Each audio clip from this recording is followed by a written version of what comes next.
Olá, queridos alunos, professores e a todos que estarão aí acompanhando mais uma aula de Geografia, né, aula do 7º ano dos anos finais do ensino fundamental. Vamos ter aí uma aula de retomada, né, uma habilidade que foi passada para vocês no 2º bimestre, né? Então, na próxima semana a gente aí volta aí continuar com as aulas do 3º bimestre. Para me ajudar aqui, né, moderando a aula, né, participando também dessa aula aqui junto com o chat, junto com comentários, está aqui o meu querido amigo e professor de matemática, professor Jonas. Olá, bom dia! Sejam todos bem-vindos para essa aula aí de Geografia. Hoje eu vou estar aqui acompanhando o chat, acompanhando o que vocês estão comentando. Já então dando um bom dia aqui, ó. Bom dia ao professor Ricardo da Escola Maria José Antunes Ferraz, lá de Taboão da Serra aqui. Também um bom dia ao professor Wagner, professora Laís aqui também participando. Bom dia a todos aí, sejam bem-vindos para essa aula, beleza? Exatamente, que é uma aula que fala sobre cultura e o Jonas vai falar sobre o tema da aula e as habilidades de hoje. Isso mesmo, hoje nós vamos falar sobre... Pode voltar até uma telinha antes, na telinha anterior nós temos as influências culturais dos indígenas e africanos no Brasil, né? Nós estamos falando da habilidade aí que é do 7º ano, que é a habilidade 18, asterisco, digamos assim, né? Isso, asterisco. Ela fala o seguinte, fala em analisar as influências indígenas e africanas no processo de formação da cultura brasileira e relacionar com a atuação dos movimentos sociais contemporâneos no Brasil. E aí, estamos falando da unidade temática, que é conexões e, no caso, escalas, e o objeto de conhecimento é a formação do território, no caso aqui do Brasil, beleza? Isso, beleza, tudo correto. Nós vamos agora assistir um vídeo que faz parte aí de um vídeo da ONU, né? Década Internacional de Afrodescendentes da ONU e a capoeira. E aí daqui a pouco a gente retorna.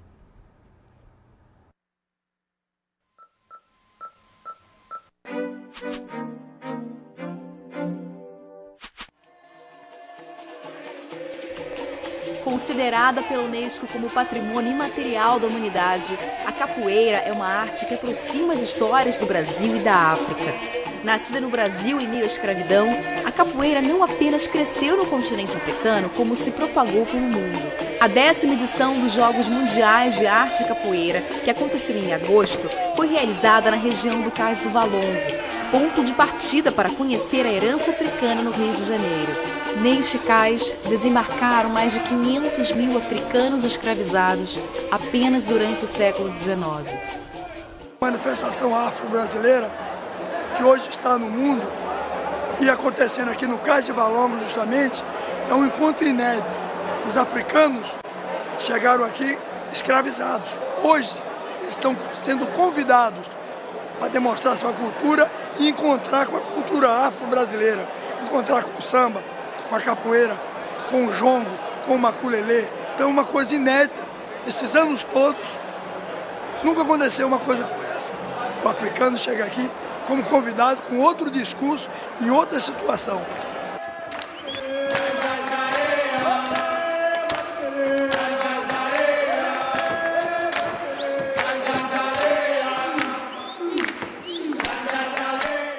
Na verdade, eu já conhecia, né? Eu conhecia aqui o cais, é a primeira vez que eu piso, na verdade, mas o contexto histórico já conhecia. E estando a pisar aqui, emocionei-me várias vezes, né?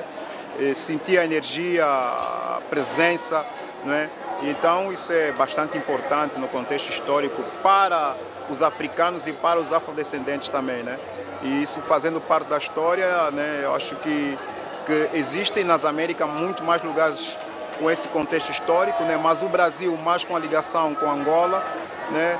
E na verdade escrever isso tinha que ser emocionalmente, começando pela emoção, né? Saber que os meus ancestrais, os meus antepassados chegaram por aqui, andaram nessas ruas, isso para mim também chega a ser maravilhoso, né? A cultura afro-brasileira, ela é ímpar.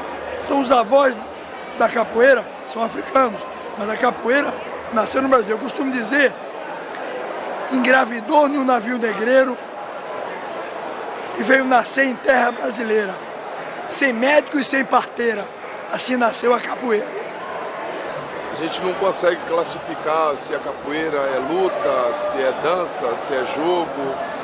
Enfim, a capoeira reúne tudo isso, né? Isso é uma herança africana nossa, muito pelo contrário do que as pessoas pensam. A capoeira ela vem nascer, ela surge aqui no Brasil, né? Trazida pelos africanos, né? Eles não trouxeram a capoeira, eles trouxeram os elementos que fizeram com que a capoeira nascesse. Assim como algumas religiões afro-brasileiras, o candomblé, a umbanda, não é? A capoeira ela é afro-brasileira, ou seja, é uma mistura de muitas lutas, danças e rituais africanos que só deu origem aqui no Brasil. A Camisa costuma dizer que a capoeira é o que o momento determina. Ela teve que ser luta na época da escravidão, não é? Mas no momento de folga dos escravos, eles cantavam, eles dançavam. Então a capoeira realmente é o que o momento determina. Tem momentos que eu tenho que ser um lutador, tem momentos que eu tenho que ser um poeta, tem momentos que eu tenho que ser um artista. Enfim, tudo isso, essa cultura a gente adquire com a prática da capoeira. No contexto da década internacional de afrodescendentes, a ONU Brasil esteve presente no encontro para destacar o papel da capoeira na cultura e como instrumento de paz. Depois do lançamento que aconteceu em Brasília, a gente está agora lançando a primeira atividade específica da década internacional de afrodescendentes. E é muito legal que seja a capoeira, a primeira grande questão, ou o primeiro grande evento seja sobre capoeira. Por quê? Porque a capoeira, ela é não só uma expressão reconhecida pela Unesco como uma expressão e uma arte, e tendo uma história muito rica, como é também uma metodologia que o Fundo das Nações Unidas para a Infância usa em países africanos, incluindo a República Centro-Africana, para resgatar criança e soldado. Então a capoeira, entre outros usos, então a capoeira é um instrumento de paz.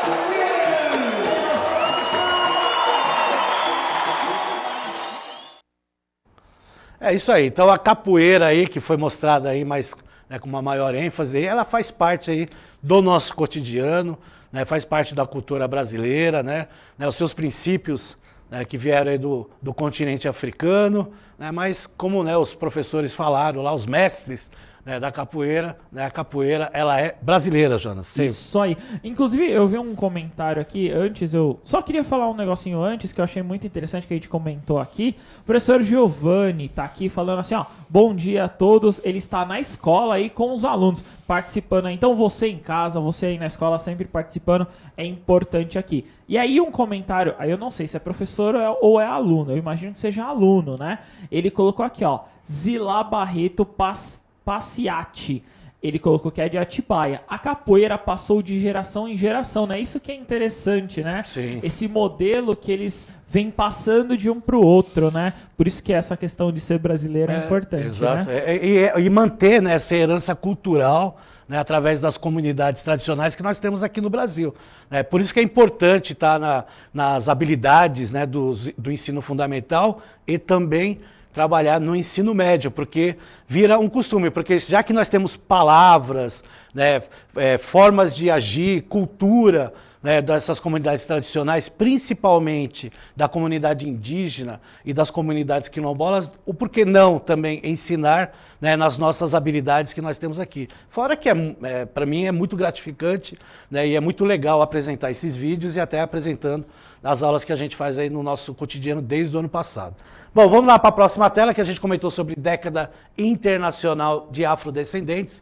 Tá? Isso aí faz parte aí do calendário da ONU. Tá? Então há reuniões regionais aí pela América Latina e pelo Caribe. Logicamente, com a pandemia, né, isso aí acabou ficando mais para as vídeos, né, conferências.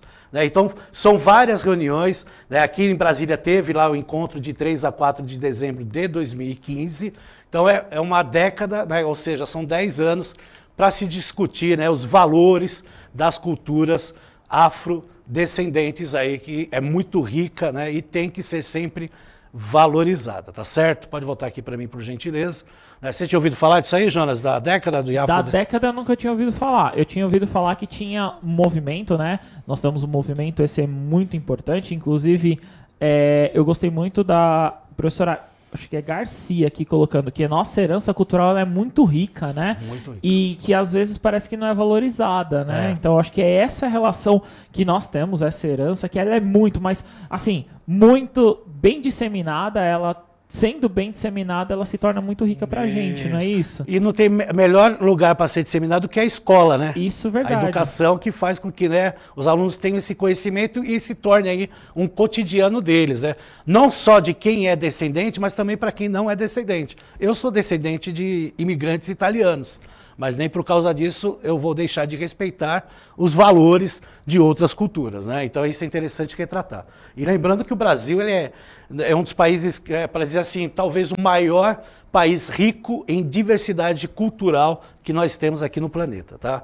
Vamos lá, porque é uma cultura, né? A dimensão cultural de uma dada sociedade compreende um conjunto de códigos e valores materiais e imateriais por ela produzidos, que podem ser resumidos na reunião de saberes, crenças, hábitos e costumes, atividades e técnicas produtivas, práticas medicinais, manifestações religiosas e artísticas que identificam e caracterizam os diferentes povos, né? Então, quando falamos aí em valores materiais e imateriais na cultura, é o patrimônio que é deixado aí por essas manifestações dessas comunidades tradicionais que nós temos no Brasil e também no mundo. Então, quando você fala num patrimônio material, você pode falar assim numa casa, numa edificação, né, num instrumento musical. Isso aí é um patrimônio material porque ele é um patrimônio que você pode apalpar, né, pegar, visualizar.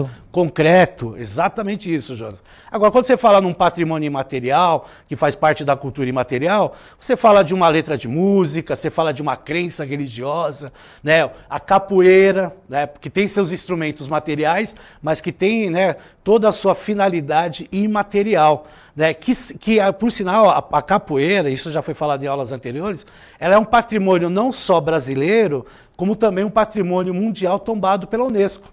E é interessante retratar isso. Então não é só aqui no Brasil que se considera esse como um patrimônio histórico, né, também no mundo afora, tá certo? Vamos lá para a próxima, na verdade é um vídeo, né, que nós vamos ver, que aí faz parte da comunidade indígena, né, a arte indígena Kuziwa, que é revalidada como patrimônio imaterial do Brasil. Aí depois eu explico, né, o que é essa questão de revalidade, apesar que se prestar atenção no vídeo vai estar explicando. Então daqui a pouco a gente volta.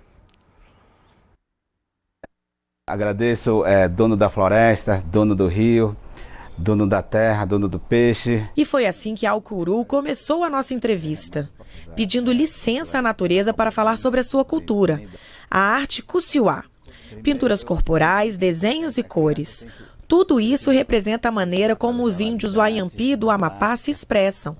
Desde pequenos, eles aprendem que essa arte faz parte da identidade cultural do seu povo. Kuziwa é um desenho que a gente transmite para nosso povo, para crianças, para nossas gerações. O que a gente transmite? São dificuldades para transmitir, perigos. A arte Kuziwa foi o primeiro bem imaterial reconhecido no país. Desde 2002, ela é patrimônio cultural do Brasil e da humanidade. E agora o IPHAN revalidou esse título justamente por reconhecer a importância cultural dessa expressão para o povo indígena. Essa política, ela não prevê apenas o registro de um bem cultural de natureza imaterial, né?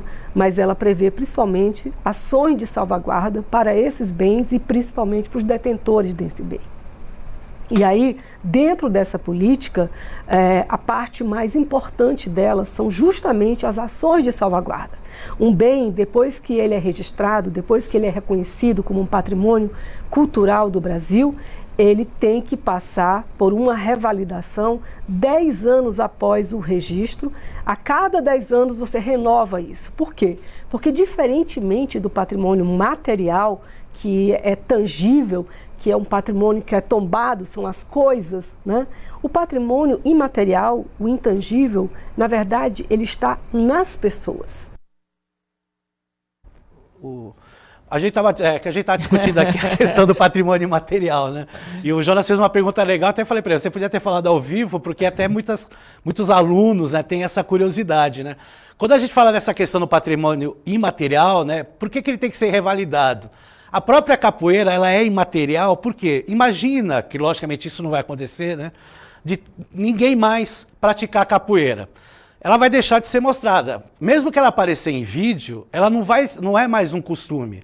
Então ela deixa de ser um patrimônio histórico, por exemplo, né, Jonas? Agora, quando você tem lá um livro, que ele está lá, né, que você está manuseando ele, você está lendo, e você preserva ele é um patrimônio material. Então ele não precisa ter essa revalidação. Um edifício que foi tombado, né? Quando a gente fala tombado, não é que foi derrubado, né, que foi preservado, né, ou pela prefeitura, ou pelo governo, ou pelo governo estadual, governo federal, ou até internacional através da Unesco. Ele está lá, ele é concreto, ele está sólido, ele é palpável. Então tudo que é palpável, né, que foi até falado no vídeo, é uma cultura material e ela não precisa ser revalidada. Agora, quando não é essa questão de palpável, aí ela é imaterial, então de 10 em 10 anos se faz essa revalidação.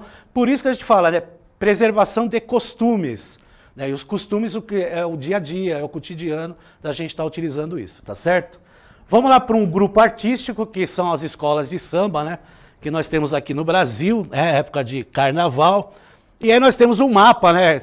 Pontuando aí onde ficam, né, localizadas as escolas de samba. E nós percebemos aí pelos pontos vermelhos, né, municípios com presença de escolas de samba. A maior concentração está na região sudeste, né?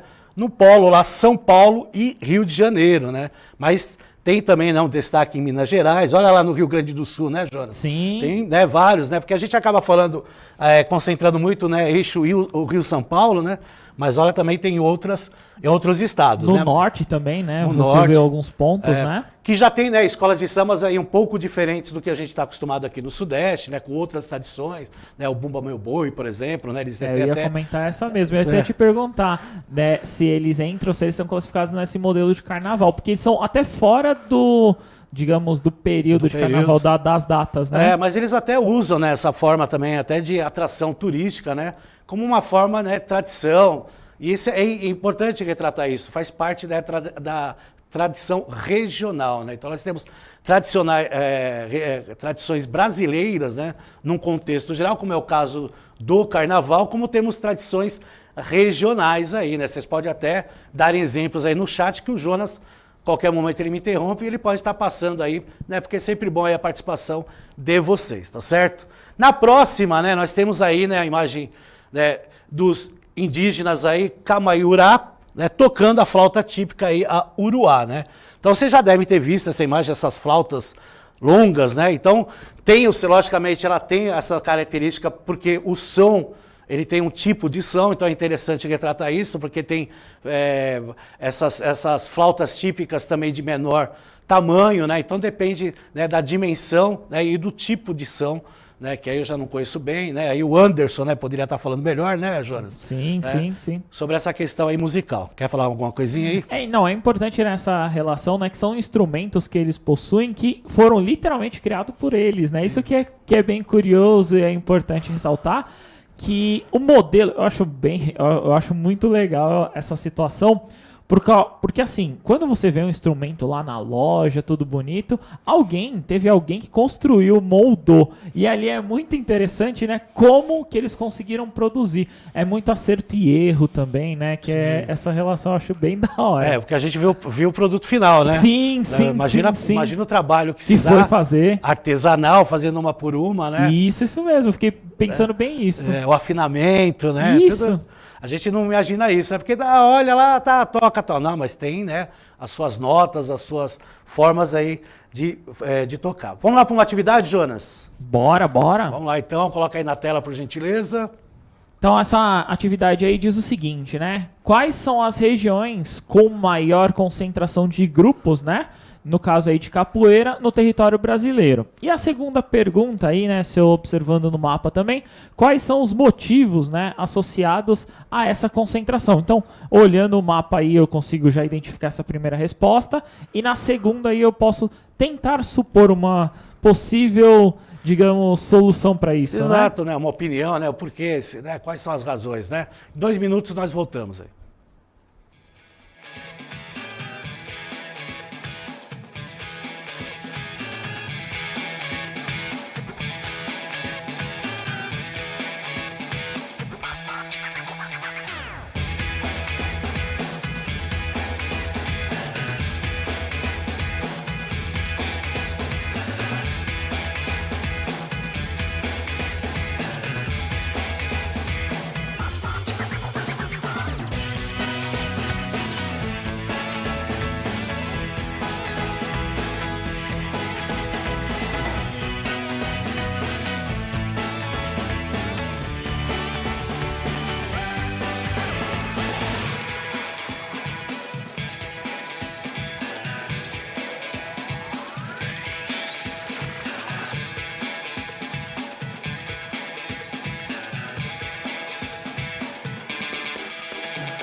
Retornamos aqui, olha, muito interessante as respostas que eu pude localizar. Então, por exemplo, a professora Milena colocou assim, ó, ela é da escola Jeremias de Paula Eduardo de Monte Alto. Aí ela colocou lá o 7º ano A, o 7º ano B e o 7º ano C participando.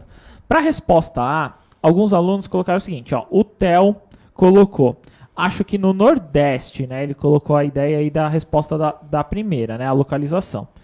A Nicole já pensou que foi o Sudeste, então ela pensa aí que o Sudeste seria a maior concentração, né? Na questão B, que era o porquê, né? Os alunos, acho que chegaram meio que num consenso, né?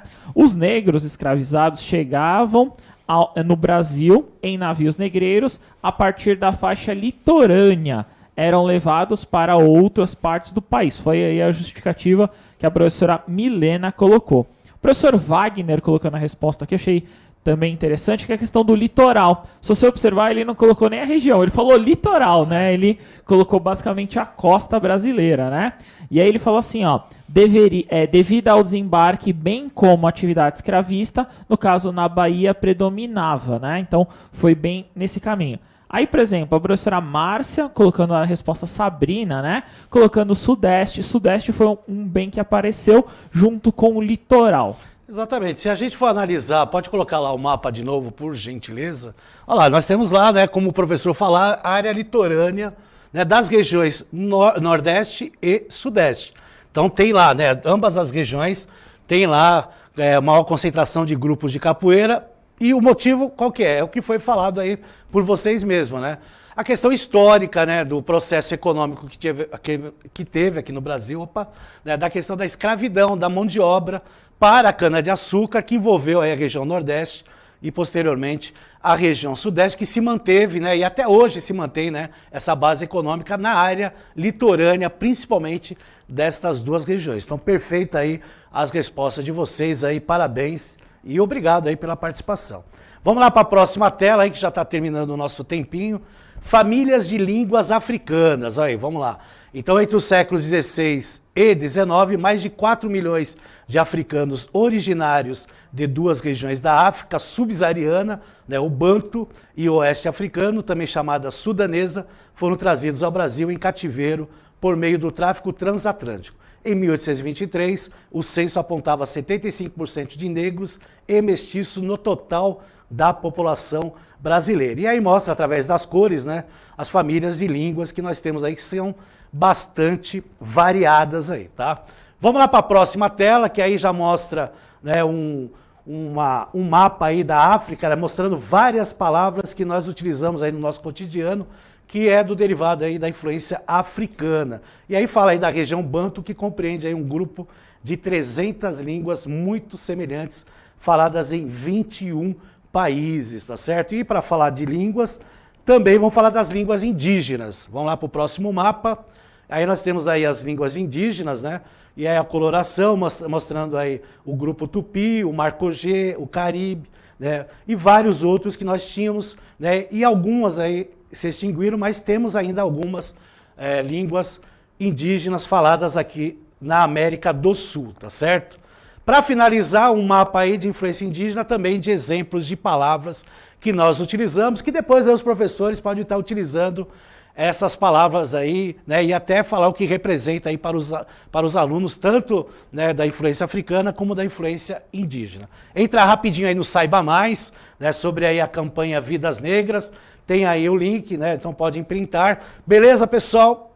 Obrigado aí pela participação no chat, obrigado aí pela participação de todos. Jonas, valeu pela parceria. Obrigado, eu que agradeço. Um abraço e não esqueçam de avaliar a nossa aula. Tchau a todos.